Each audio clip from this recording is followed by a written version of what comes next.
All right, welcome into Stadium in Maine with Big Worm and Strack. I am Jordan Strack. That is Chris Wormley, former Michigan captain. I think this is episode 12. I don't know. I lost count. New episodes, though, do come out every single Tuesday during the football season. We're teamed up with Blue by 90. Make sure you go share the pod with your friends so we can keep building this thing up. Follow us on Instagram, Stadium and Maine Pod. It is a big week. Before we do anything, Worm, I think we're going to attack this thing right off the top. You finally got a job, man. I'm so proud of you. So happy for you. Now you have signed with the Indianapolis Colts for their practice squad. You have been waiting anxiously for a call, and you are back on an NFL roster. What's that mean to you?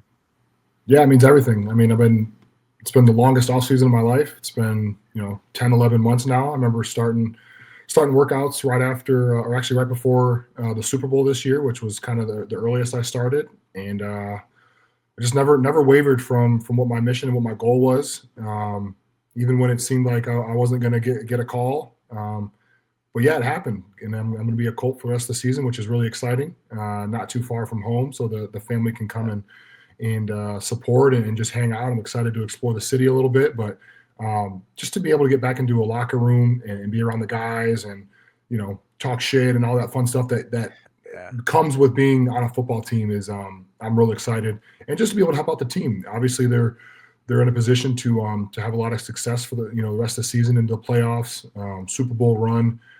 Danny Dimes has been playing some great ball, obviously Jonathan Taylor too. And I'm just there to help out in any way I can. So I'm excited for the opportunity. All right. I want to ask you one more thing before, and then we'll get into this thing.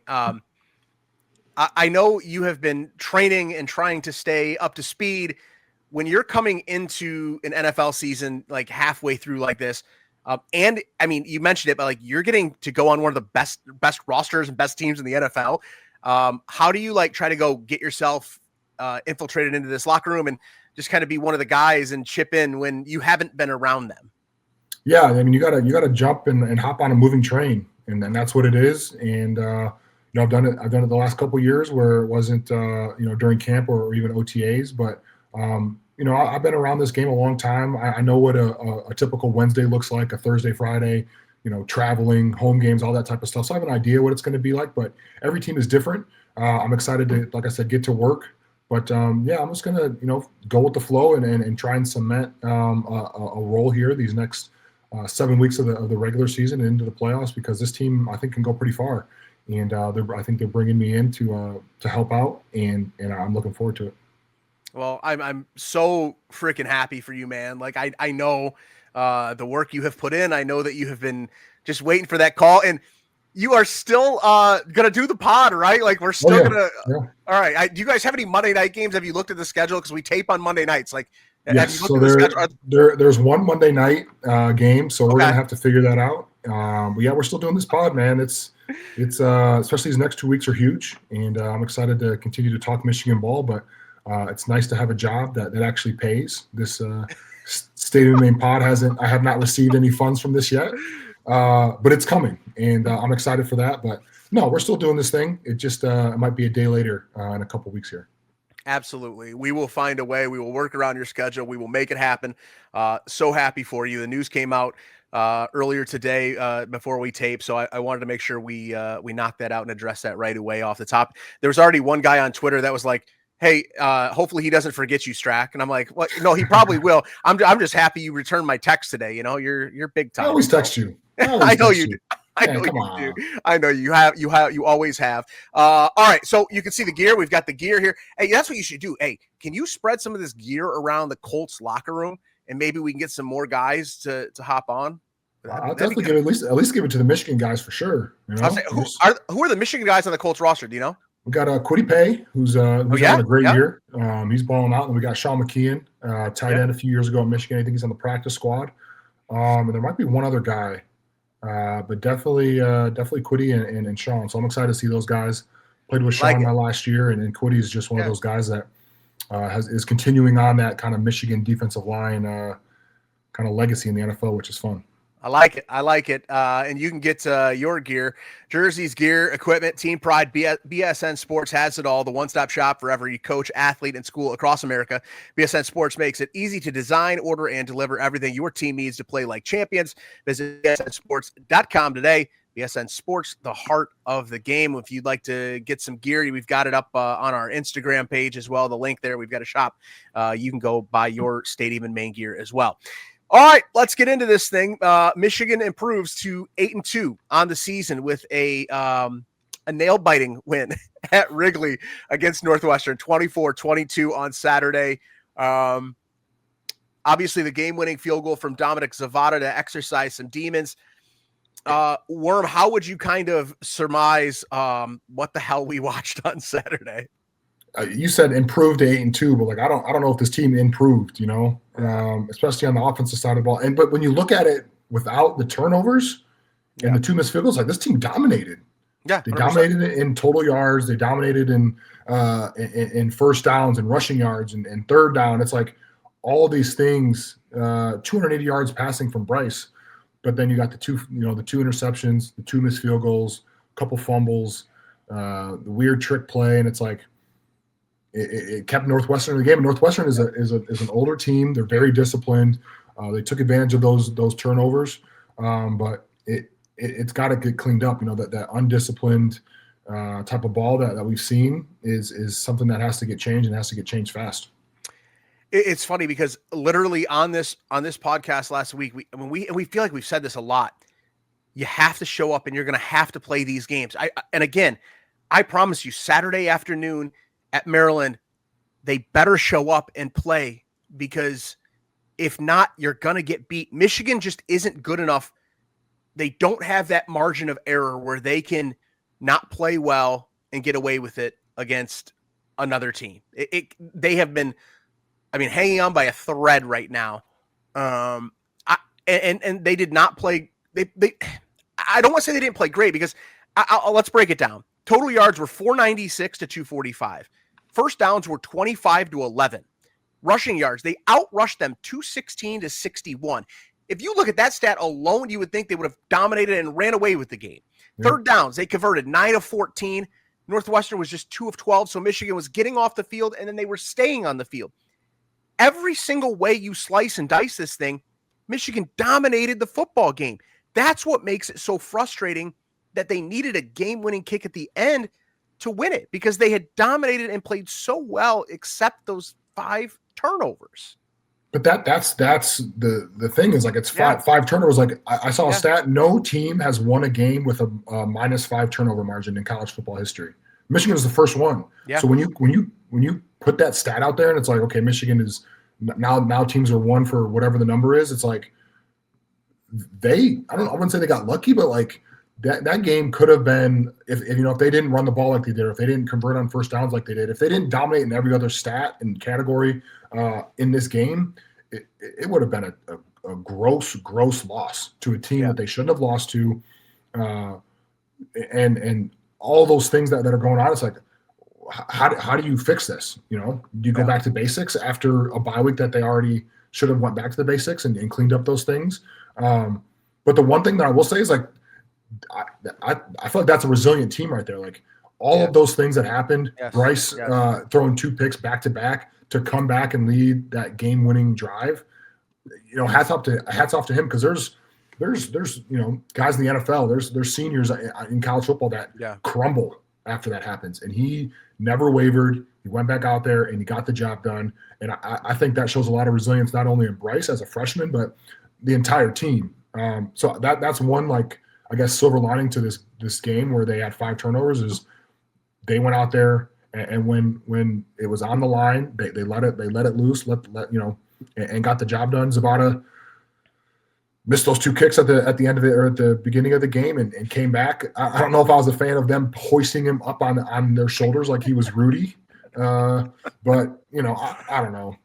He should have said, "Get me off!" Like, get off. I don't want to be on your shoulders. Like, I missed 2 kicks before. Yes, I just made a game-winning kick, but he's supposed to do his job, and that's his job. Yeah. But they got the win, and you can look back and feel a little better knowing that you got the dub, but it's got to change for sure. For sure. And here's what I'll say. And after I took some time to sit and reflect, the way that I looked at it was they dominated the football game. Yes, they turned it over. But if you want to go and you want me to spin this thing and kind of give you the sugar coating of it, they didn't play good football. They didn't play good complementary football. They did all these things wrong. When they had a chance to fold, they still found a way. Yeah. You still found a way. You got the win. You move on. And it, like, dude, it is hard to win football games. I don't think people fully appreciate just how hard it is to win. I don't. Like, and especially when you've got a team that's this young. I mean, you're talking like 6 guys making, they haven't even made 10 starts in college football that are playing, and you're being led by true freshmen in multiple positions. You're without your Heisman candidate running back. Your stud running back goes down in the middle of it. There were a lot of ways and a lot of reasons for Michigan to fold, and they didn't. So, like, yes, if they lose that football game, we're talking all hell's breaking loose on this podcast today, probably. But, like, they found a way, and there's something to that. Like, there's something to being gritty. There's something to finding a way, but they can't keep letting teams like Purdue and Northwestern hang around. They have no business being in these football games. You have to go and beat these teams and take care of business. And listen, that is not going to be good enough against Ohio State. You turn it over 5 times against Ohio State, they're getting beat by 40, and it's going to be ugly. And you're going to have to sit and listen to OHIO all the way around Michigan Stadium for the whole fourth quarter. So get it cleaned up, get it out of your system. Hopefully, there were a lot of lessons learned this week that they can use going forward in these final 2. Yeah, and I think one of those, when you just the team in general, like I give a lot of credit, even though that was maybe one of their worst. I mean, 5 turnovers is just unacceptable. No matter we can say whatever, they're resilient. Whatever, they came back, they fought, they never gave up. All that stuff is great, but when you look at the team, and like you said, in 2 weeks, unacceptable. Going to get blown out by 40 points. Everybody knows that. So what are you going to do in these next it's Tuesday, so 5 days from now? What are you going to do to make sure that doesn't happen again, or 4 days, whatever it is on that Saturday, to make sure that you don't let that happen again against the team that they should beat? They should beat Maryland, just like they should have beat Northwestern and Purdue, and they did, but they didn't do it in the fashion that we all expected them to. And I know that in that building too, they expected to beat Purdue and Northwestern by, I went on the pod this last week and said 31-10 is what I thought the game was going to be. And there was a moment where it was close to being that, like if they would have scored. Should have been. Yes. And but we can't keep sitting here, and look, we're on the outside. We're on the outside just saying, this can't happen. This 5 turnovers, the undisciplined stuff. So I can only imagine what they're saying in the building, but at some point it's got to change. And as these kids, these young kids, these freshmen continue to grow and play in these games, at some point they're not going to be able to use that excuse of, they're just freshmen anymore. They're going to have to play like upperclassmen because they are the best players. Yeah. Those freshmen and those guys are the best players on the team. They have to show up like that, especially in 2 weeks. It's paramount. I will say this: when you roll out on the Saturday after Thanksgiving, Ryan Day does not give a shit how young you are.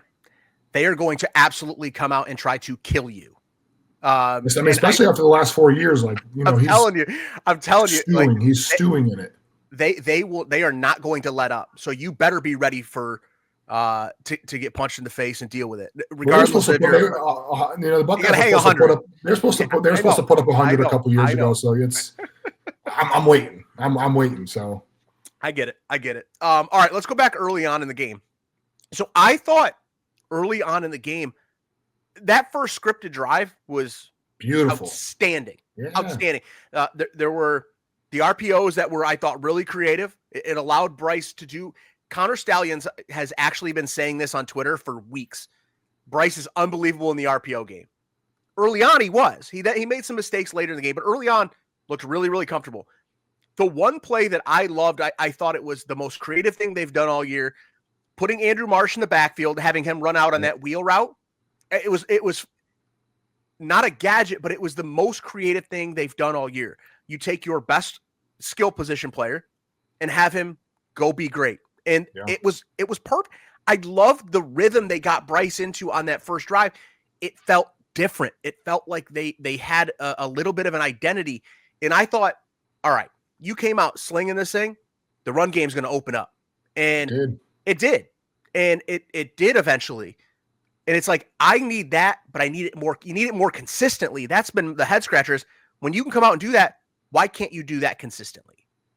Yeah. I mean, like you said, that first drive was beautiful, and then it kind of stalled, and then they missed the field goal. And they, you know, that I think it was maybe 10 play drive stalls into 0 points that's unacceptable. And then when you see the creativity with Marsh, and obviously he's, besides, you know, Haynes is now hurt for the, you know, probably the rest of the season, and now Jordan Marshall, who knows, but Marsh is a bona fide star as a freshman, you know, and that duo of him and Bryce is like, if those kids stick together for another 2-3 years, like, man, it's you know, it's like the receivers down in Alabama, the receiver down in Columbus. Like, that's the type of player I see Marsh being.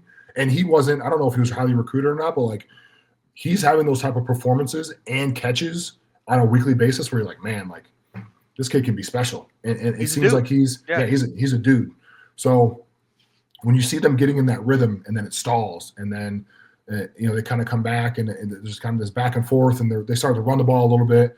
It's promising, but then, like, where are the points at? You know, where are the points? Where are all these? You know, they're converting first downs. They're doubling Northwestern's total yardage, but it's like, where are the points? Like, you can do all that, but like, I need points.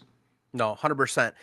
And the other thing is, like, so there has to be this balance too. Like, you know, we've all talked about, well, you got to open it up. You got to let Bryce go. You have to let him go. You know, you have to let him go play. There has to be the balance too. And I think we finally saw it this week, where at the end of the third quarter into the fourth quarter, you take the 21-9 lead, and then Bryce throws the 2 picks. I think on the second one, I think Bryce was like, I got to make up for that pick. So it's like, there's that balance. There just is. There's going to be a balance of, how are you going to keep it wide open and let him sling thing all over the place? And then, but listen, when it mattered the most on the final drive of the game, when you absolutely had to have it, they go 11 plays in 2 minutes and 10 seconds. They run out the clock. The throw and catch on 3rd down and 10 from the zone 37. I tweeted out the video yesterday from the high end zone look. It was as good of a throw and catch as you're going to see anywhere. It was crazy. It was unbelievable. The other thing that I want to mention from that last drive, and I know we're going to get to Jake Guarnera in just a moment, one of the starting linemen for Michigan. He is waiting. We're going to get to him in just a moment. The other thing I want to mention, though, Bryson Cusdell having to step up and come in, and the way he ran the football on that final drive. Yeah. I don't want people to forget about the effort and what he gave at the end of that football game, because they leaned on him a lot and they needed him, and he played his ass off. It was I'm excited to get Jake's perspective on that, because basically there's 2 starting running backs were out of the game. You know, Haynes has been out and Jordan went down. I'm giving a lot of credit to that offensive line. You know, they were moving people, not just in that fourth quarter in that last drive, but that whole entire game. They were moving dudes. And I'm excited to see what Jake has to say, because no matter, it seems like whoever they put in the backfield, it's like, and Cusdell, he runs hard. Like, he's not looking to duck and dodge. He's looking for contact. And especially as an offensive lineman, I bet you they're excited to have that guy in the backfield. And he stepped up big. And, you know, as a former walk-on, as someone that probably wasn't going to be relied on too much this season, he stepped up in that fourth quarter in that last drive and was toting that rock. So that was fun to watch, that last drive for sure. All right, let's bring Jake in here. Jake Guarnera, how are you? Appreciate you hopping on here with us, man. How are things? How's it going? I'm doing good. How are you guys? What's up, brother? We're great, man. Appreciate you making some time for us. First off, let's just keep talking about what we were talking about. The end of the game the other day, to have Bryson Cusdell come in and play the way he did at the end of that thing, how cool was that for you guys to see him in that big moment step up? Yeah, it was great to see Cosdall come in and perform how we thought he would. Just we see it every day in practice when those guys are repping just how hard they run, and we had all the faith in the world in Bryson to come in and execute what he's had to do. Yeah, what are those conversations like, especially that last drive where you guys are down, you got to get a game winning drive. What are those conversations like on the sidelines? Because you guys were rushing to run the ball, you guys were playing well, but you guys had those turnovers. What's that conversation like on the sideline before you guys step on the field for that last drive?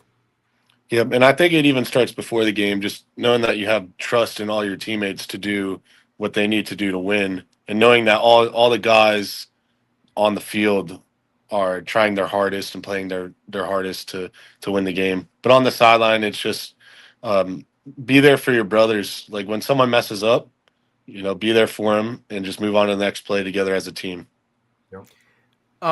It looked, I think from an outsider's perspective, it looked like a game where you guys absolutely dominated and it wasn't reflected on the scoreboard. How did you guys kind of stick together there at the end in those tense moments? And what did that say about your group to be able to find a way to get that thing done at the end and keep the season alive, basically? Mm. Yeah, so one of the coolest things I think out of that moment for me was when we were on the sideline for the 2-minute warning, and the defense all comes up and they're standing there with us. They're like, "Yeah, we're with you guys. Keep pushing. We believe in y'all." And so I think our mindset was just like, this has to be. We have to give everything we got on this last drive. And you can't leave the game with any regrets. So just go out there and play with your all. I want to ask you about the throw that Bryce made to Marsh on that drive, that final drive. When you guys went back and watched that thing on film, because I'm sure in the moment, like you couldn't fully appreciate it because you're blocking your ass off.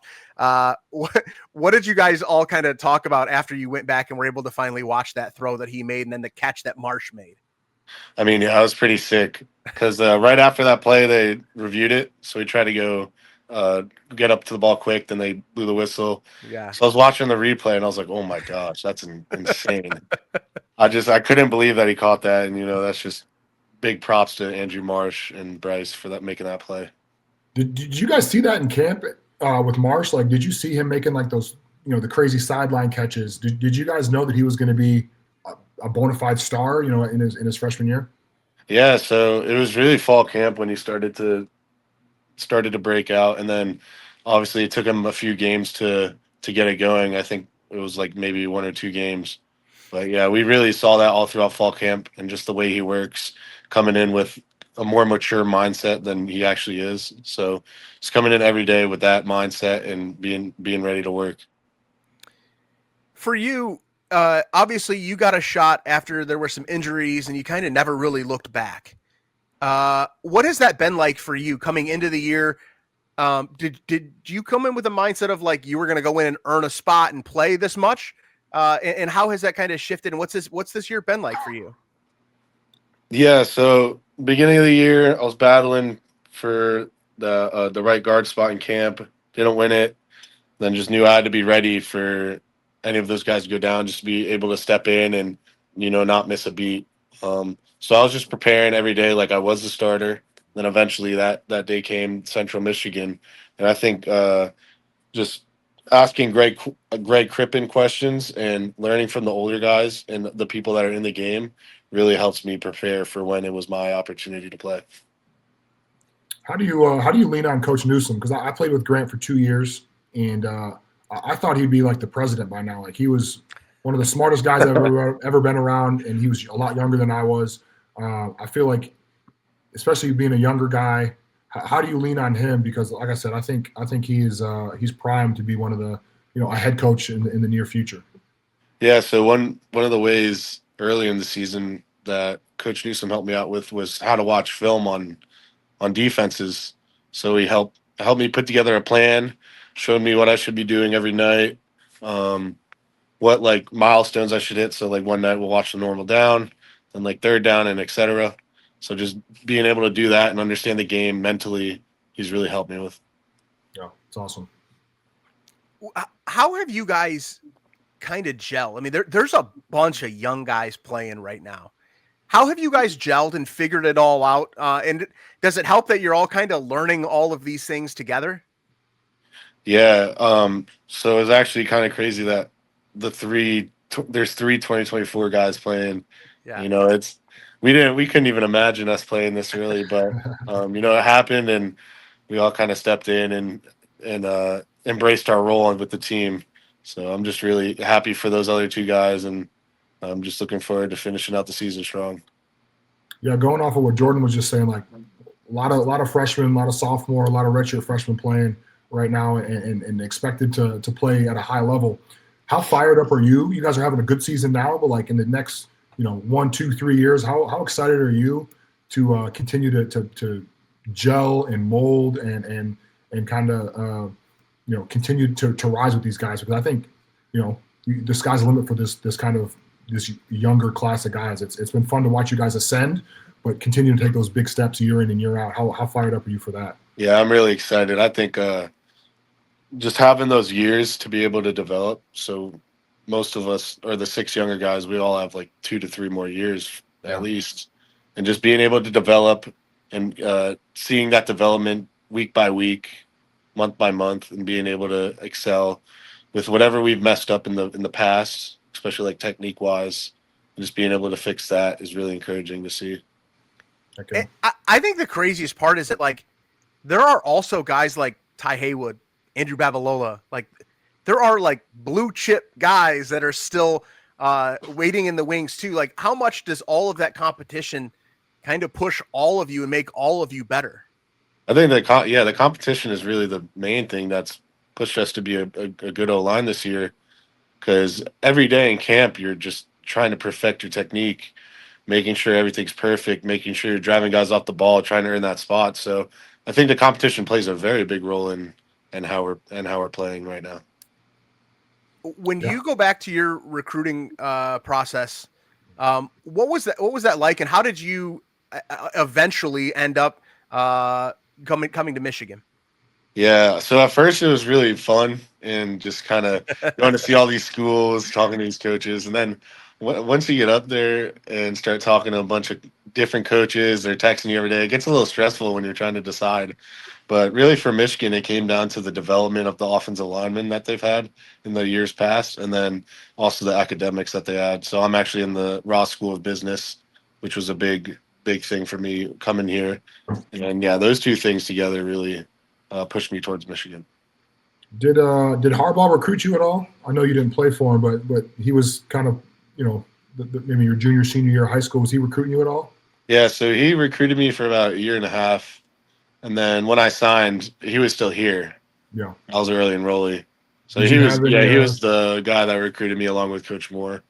Do you have any like fun recruiting stories? Because when I was at Michigan, I was a redshirt junior and senior when he came, and you would see stories of him, having sleepovers with certain guys and recruiting at their house, like sleeping on their floor with like a sleeping bag. Do you have any like fun Harbaugh recruiting stories?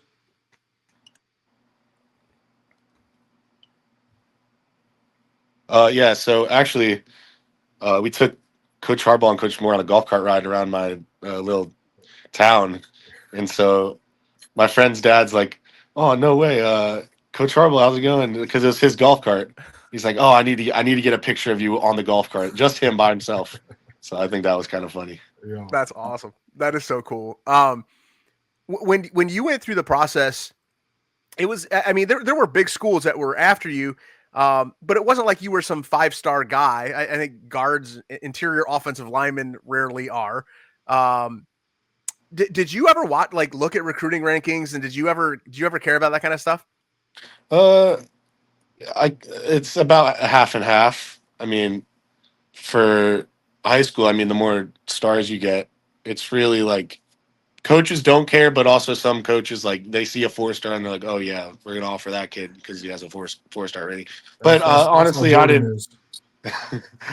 I didn't really care, to be honest. I was just trying to play my best I could for my high school, and then also I was happy with where I was at with Michigan, so it didn't really impact me once I committed. I'm not just a star watcher. Get out of here with that. Like, listen, I'm not just a star watcher. Do I like high stars? Yeah. Who doesn't like 5 stars? Right? Like, you know.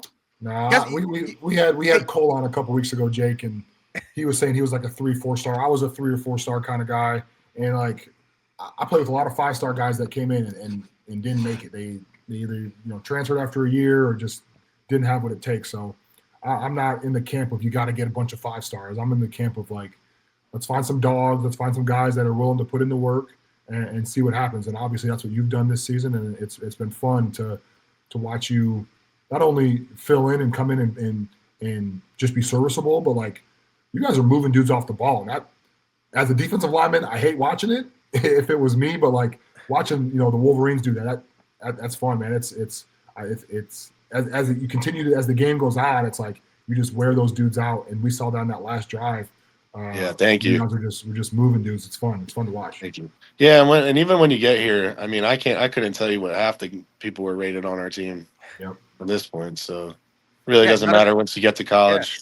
Yeah. Once you get on a roster, like none of that stuff matters. I get it. I understand that. All right, so you've got Maryland coming up. I think the question that everybody always asks is this time of year, how do you not overlook Maryland when you know what's coming up the week after?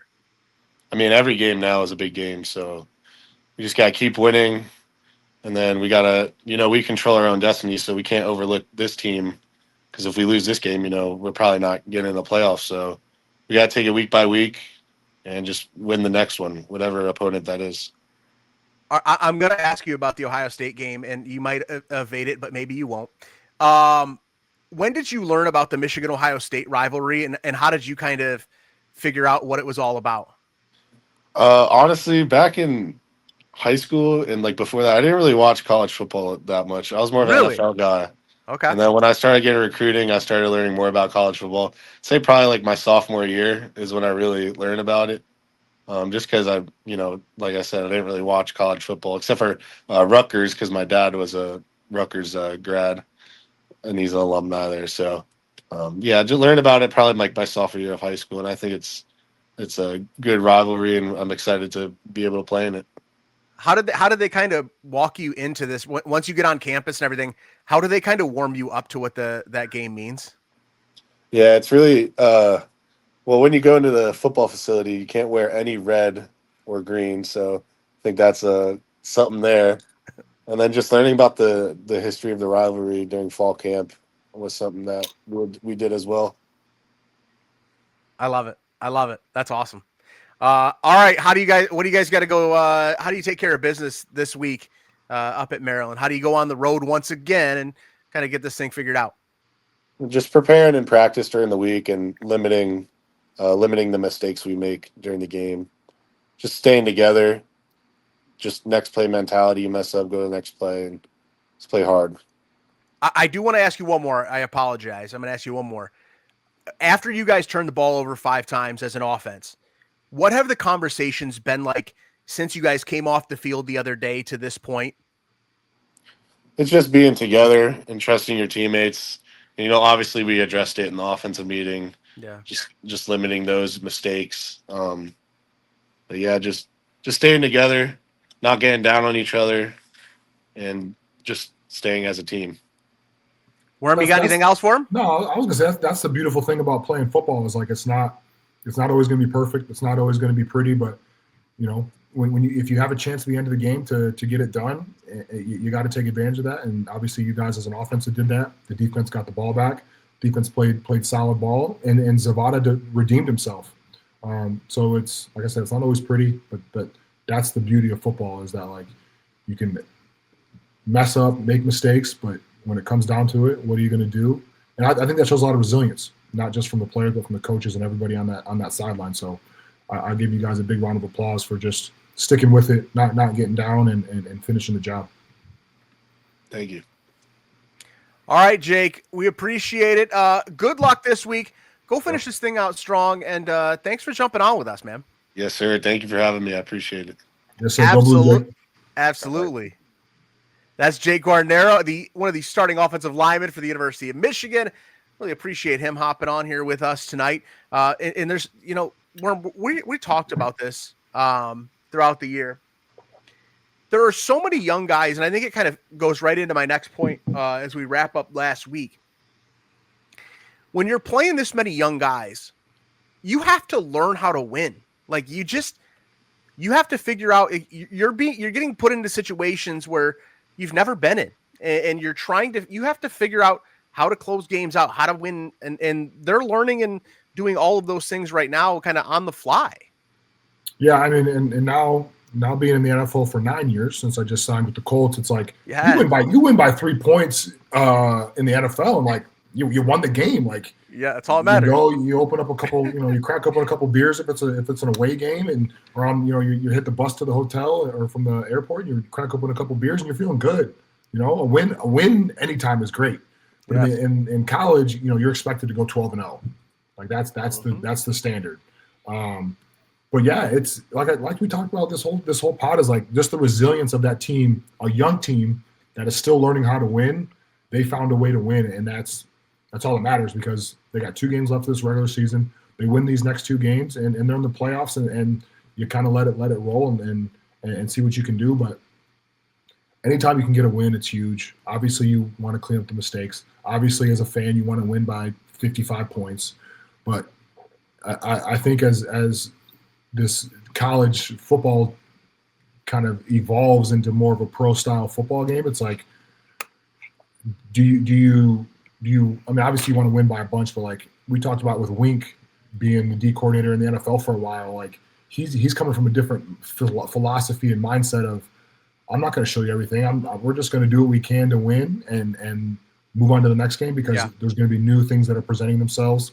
And you want to clean up the things. You want to win by a bunch, but a win's a win. And as a fan, I'll take it. I'll take being 8-2 with everything still right in front of them. That's the other thing is like I don't want us to completely lose sight of the fact that like you're still playing meaningful football into late November. If you go win these next 2 games, you're in the playoff. Like I think that's a foregone conclusion. If you're 10-2 and you beat Ohio State, like you're going to get in the playoff. But one situation that was kind of frustrating in the Northwestern game to me, Michigan goes up 21-9 at the end of the third quarter. And then Northwestern immediately goes 7 plays, 75 yards, and scores. And then Bryce throws the pick at his own 26. Northwestern scores right away. In 3 minutes and 30 seconds of gameplay, you had gone from a 2-possession lead to now losing. Yeah. That's that moment where like, and I tweeted about this the other day. It's like, that's that moment where you want these young guys, you have your foot on their throat. You have to finish them. You have to. And I think that's part of what they're learning. And that's part of like getting that killer instinct, that mindset of you got to go bury a team. But that they just right now, for some reason, they're just lacking a little bit of that. Do you think that's something that comes with time, or is that something you can learn and eventually develop? I mean, obviously it comes with time, but also like if it's happened more than once, you kind of have to notice that it's happening before it actually happens. Yeah. And when you're up by a certain amount and you're like, okay, maybe we can take the foot off the pedal. It's like you can't. There's good players on both sides of the ball. Northwestern's an older team. They're disciplined. They had some playmakers on both sides of the ball. And when you're in that moment, you have to realize like, hey, if we go down and we score or we hold the ball or we bleed the clock out, like there's different ways you can dominate the end of a game. You can score a bunch of points and just make the lead so big that they can't come back, or you just hold the ball. There was times where this is like 2019 with Lamar's second year, his first MVP, and they would run the ball, and the Ravens offense would have the ball for 10 minutes, and they would just run the ball, and Michigan can do that too. Yeah, Michigan has obviously 2. Haynes is out, and we'll see what's wrong with Marshall, but like a great running game, offensive lineman that can lean on guys and wear those guys out, and a mobile quarterback. So there's that's kind of the thing that I'm looking for is like, can they finish games out? Because if Michigan went and would have won 22-9, like cool, that would have been a solid win. Or if they would have been able to march down the field, bleed the clock, and then score, I think people would be very happy. But it's one of those things where you look and you're like, how can we finish games? Because you don't want to be in these one possession games or have a lead and then lose it, because that just makes for an uneasy rest of the game. When you have the chance to finish the game, you finish it and you take the other team out of it. Yeah, and I think hopefully this was another one of those lessons that you learn, and going forward, it gets better. Let's you talk about the leaning on the running game. You talked about Justice Haynes. It sounds like he's not going to be back unless there's potentially a playoff game, and that probably is a long shot. It didn't sound like Jordan Marshall would play this week at Maryland. It sounds like potentially he would be back for the Ohio State game. Can Michigan go on the road and win a game at Maryland with Bryson Cusdell and Jasper Parker as the two feature backs? Is that something you've seen enough that you think they can go do that? I think so, just because obviously Cusdell went and kind of had the bulk of all the carries, in that third and fourth quarter. If you would have told me earlier in that game, I might have said no. But just seeing how Cusdell, when he got his opportunity, he went out there and was running dudes over. He was looking for contact. He was gaining the yards. He wasn't. He was very decisive. And then when you think about what Bryce and Marsh, that connection that's continuing to grow. Let Marsh have another huge game, and kind of play that complementary offensive football that we saw for most of the game, minus the turnovers. So I think Michigan can go in there. I think their defense is playing really good ball.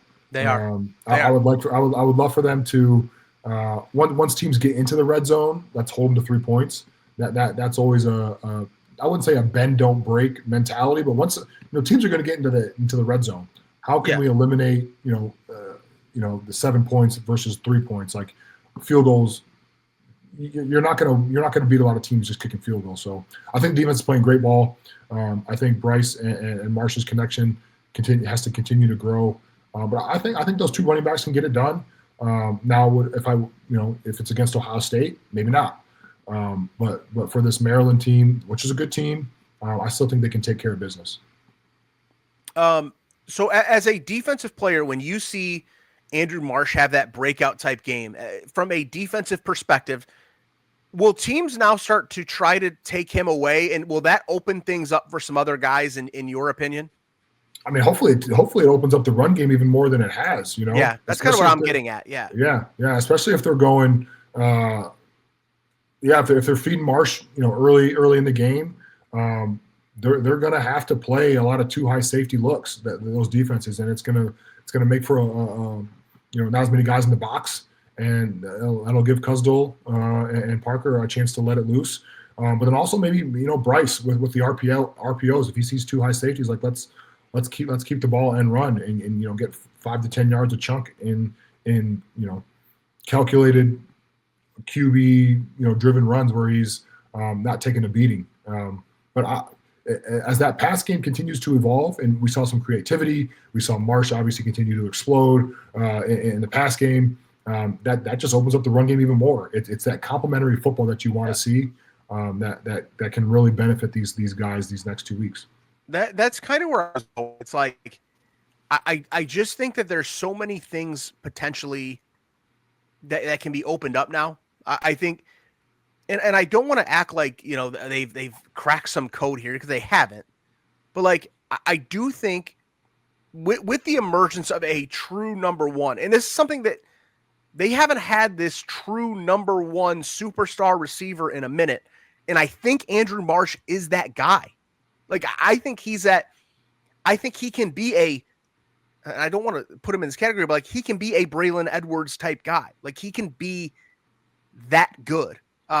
And when you start looking at it, that's something they've lacked. It really is. And I'm hoping now that with the emergence of a guy like Marsh, it does take some pressure off Donovan McCulley, and it does give him some better matchups. It does give you some better matchups for the tight ends. I hope I hope that's what this development is going to give them for the last couple weeks of the season. Yeah, it's just going to allow, defenses are going to have to game plan. Whether Marsh gets 15, passes thrown to him or not, like teams are going to have to game plan for that now, which, like you said, is going to open up for McCulley. It's going to open up that run game more, and let's get these tight ends going. Like it's been quiet for a while, and you got to be able to let it loose, open the playbook up a little bit, and we saw that, but continue to take those steps, because once we see a little bit of that, like the fans want more. They want more explosive plays. They want more creative plays. And I think with a guy like Chip Lindsey and with the quarterback that we have, that Michigan has, and the receiver Marsh, it just opens up the playbook and the field for other guys to succeed. All right, Michigan at Maryland this Saturday, 4 p.m. kick on Big Ten Network. Worm, we are going to end it there tonight because, listen, you need to get in the playbook and you need to get some rest. And I need you to take care of that body and get ready because you have to go back to work, okay? You have a job now. Yeah, we got practice on Wednesday, and it'll be my first time putting on a helmet in 11 months. So it's good. I'm going to be sore. I'm going to be sore Wednesday and Thursday. Friday, get a massage, we got the Chiefs this week, so that'll be a huge matchup. Hey, Chiefs are, please go beat the Chiefs, man. You know how I feel. You know how I feel about the Chiefs. I've played the Chiefs now, I think 3 times, and I haven't won yet. We talked about Chad when Chad was on the team. We lost them in the playoffs. So yeah, it's time for Big Worm to get a win against the Chiefs, because it's been a long time. It's not even a long time. It's never happened. So I'm excited to get on this team, man. See how the guys are. It's a Midwest culture team, which I love, and it should be a fun rest of the season. I'm so happy for you. Is the family going to be in town this week, or is your wife just kind of have to handle the kids now, and you just kind of pass that off and she can take care of everything? I kick her to the curb for another 2 months and I'll get her some flowers at the end of the year. No, she's I didn't say it. He did. Like, I didn't say it. It was all him. We've done this now. This will be the 3rd season now that they've stayed back. This is the closest I've been, being only 4 hours from Ann Arbor. So they're going to come, I think, for Thanksgiving. My daughter has some time off for school. And we'll make it work. We made it work the last 2 years, and that's just life is such as a journeyman now in the NFL. So we understand that. We understand the mission. I'm so freaking happy for you, man. Thank Go you. out, crush it, and we're happy for you. And we'll make this pod work no matter what the circumstances are. The show goes on. The show goes on, baby. All right, that's going to do it. Michigan playing at Maryland this week. We will be back next week to break this thing down, and it's going to be a big one. We've got Michigan, Ohio State next week. We can't wait for that show. That's going to be a ton of fun to do. And I'm sure, and the way that I know Ohio State fans work, I have a feeling Ohio State fans will even be tuned into the pod next week. I hope so. Yeah. We'll have to mind our P's and Q's with them tuning in next week. All right, Worm. Appreciate you. We'll see you next week. Yes, sir. Go Blue. All right, go Blue. Thanks so much for watching.